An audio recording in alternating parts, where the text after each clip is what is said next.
Not Sulaiman. Ramuddin Magan. Tillman Edoko. People call me Joe. അയ്യോ എന്താണ് മറന്നല്ല.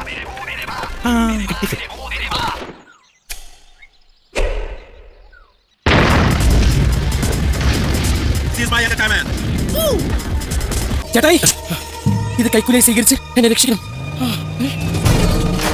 ആ ജീപ്പിൽ വരുന്നവനെ കണ്ടോ? എനിക്ക് സ്ഥിരം പണി തരുന്നവനാ. അവൻ തിരിച്ചു പോകുമ്പോൾ ആംബുലൻസ് കടന്നു പോകണം. ഓക്കെ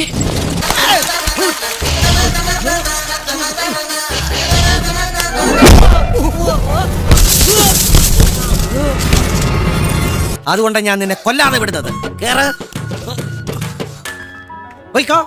എന്താ നീ വലിയ കുഴപ്പക്കാരാന്ന് കേട്ടു. നീ കുഴപ്പമുണ്ടാക്കൂടാ. നിനക്ക് ദേഷ്യം വരുന്നുണ്ടോ? പറടാ. നിനക്ക് തല തോന്നുന്നു. തല്ലടാ ഒന്ന് തല്ലി നോക്കടാ.